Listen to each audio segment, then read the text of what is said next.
E para finalizar essa última questão aí, pessoal, o que é que nós temos? Estima-se que o número de elementos de uma população cresça exponencialmente a uma taxa anual de 20% a partir de hoje. Então, cresça exponencialmente, ou seja, crescimento em cima de crescimento.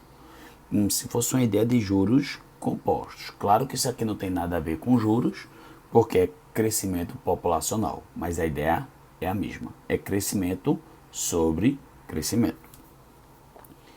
Daqui a quantos anos ela terá crescido 900%? Então, primeiro eu poderia dizer que eu tenho uma quantidade 100, ou se você preferir uma população X, e essa população vai ter X mais 900% de X. Porque vai crescer, o crescimento é só o que aumenta. Fechado? Então o que é que acontece? O que é que acontece aqui? Que quando você faz essa devida conta, dá 9x mais x dá 10x. Ou seja, tinha x e foi para 10x. Aumentou em 10 vezes.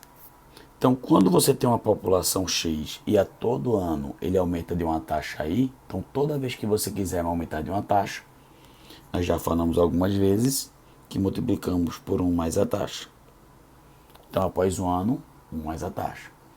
Quando passar outro ano, como é crescimento exponencial, crescimento em cima de crescimento, e outro ano aumentar da mesma taxa aí, você vai pegar isso tudo e novamente multiplicar por 1 mais i. Ou seja, vai ficar 1 mais i vezes 1 mais i.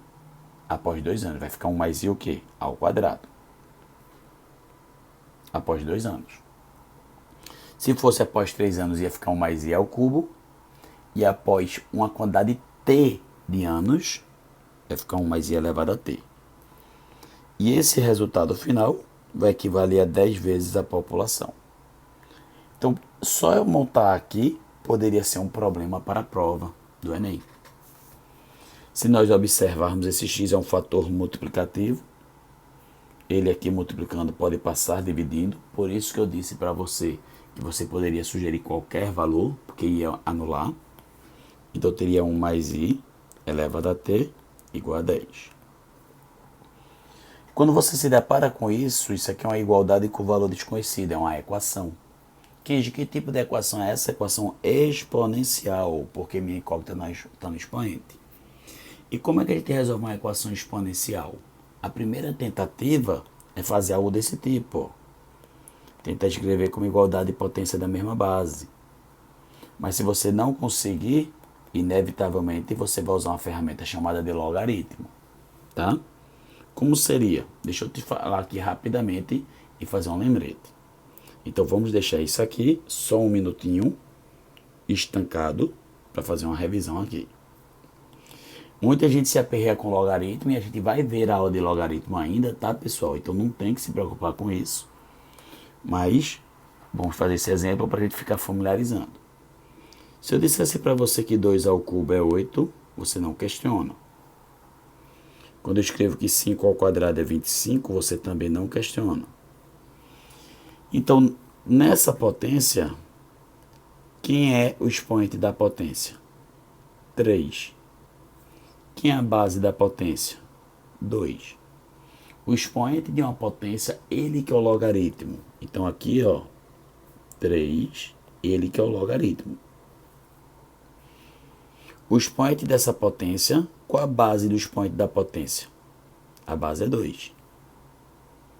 Então, o expoente da potência, ele é o logaritmo na base 2. Então, 3 é o log de quem na base 2? Só sobrou um cara, que é o 8. A mesma coisa aqui, ó. Isso aqui é uma potência. Quem é a base dessa potência? 5. Quem é o expoente dessa potência? 2.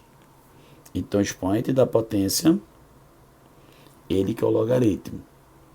Esse logaritmo está na base 5. É o log de quem na base 5? De 25. Então, para você familiarizar, se eu tivesse b elevado a x igual a a, o que é que eu posso escrever? O expoente da potência, ele que é o logaritmo. Na base b, x é o log de quem na base b? de A. Por isso que alguns professores começam a tratar isso aqui, ó.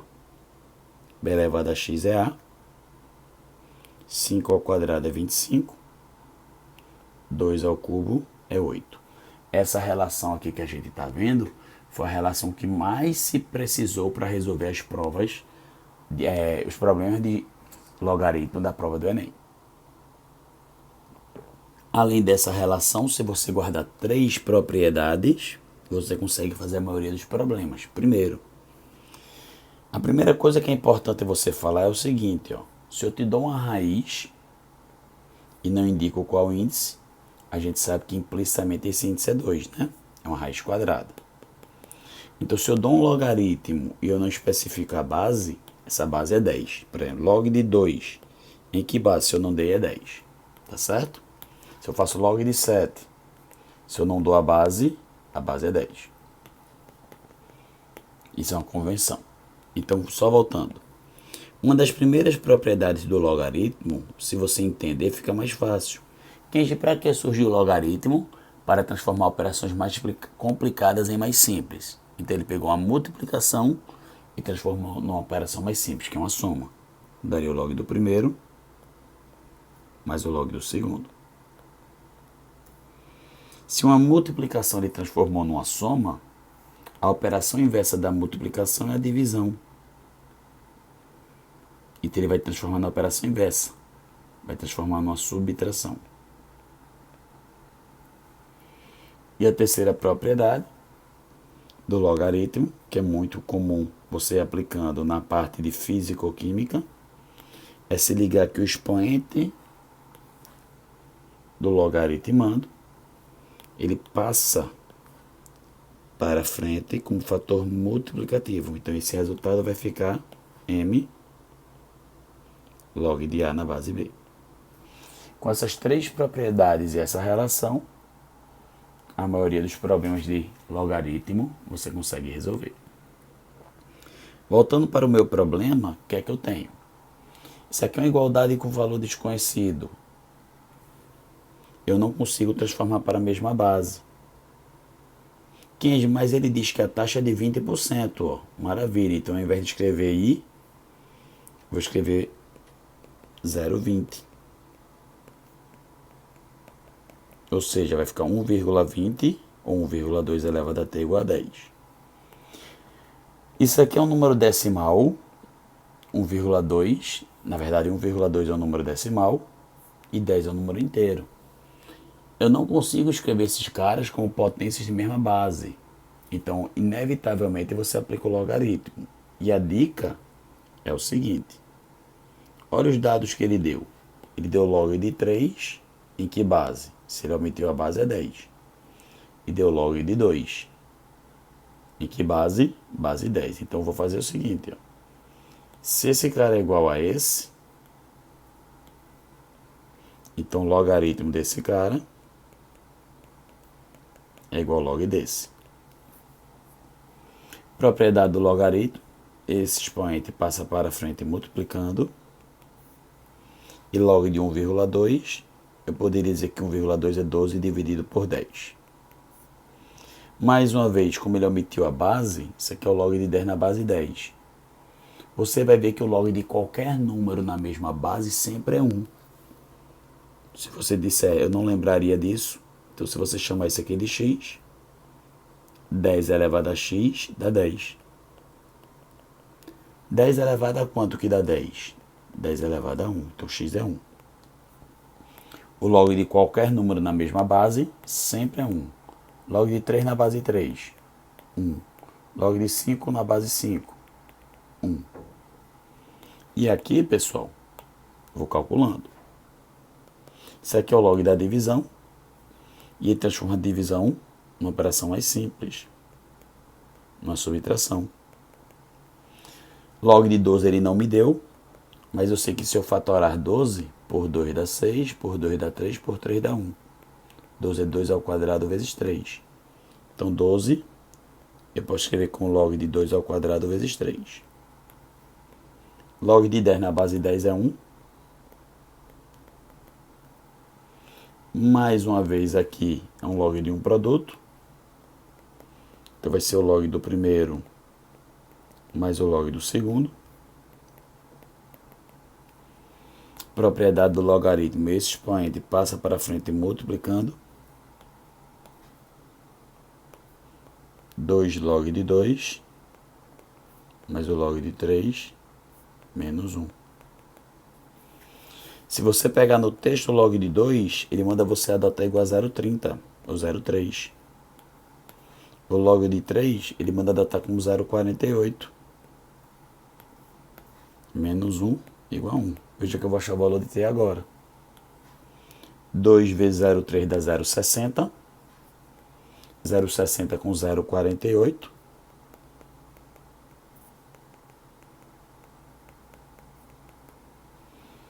0,60 com 0,48 dá 1,08. Menos 1 dá 0,08. 0,08 está multiplicando, passou dividindo. E quando você dividir isso aqui vai dar 12,5. Ou seja, para que nós tenhamos uma população com um crescimento de 20% ao ano, para que ela aumente, tenha um crescimento de 900%, é preciso passar 12 anos e meio. Não tem que se desesperar com essa questão, tá certo? É um problema difícil, ele é difícil, mas como a gente sabe, a gente sempre trabalha com todos os níveis, fácil, médio e difícil. Então, se você tiver algum problema, não se estressa, tá certo? Rever, analisa as propriedades, que logaritmo a gente vai parar para ver com calma e rever, que você vai se dar muito bem. Fechado? Fica com Deus e até a próxima.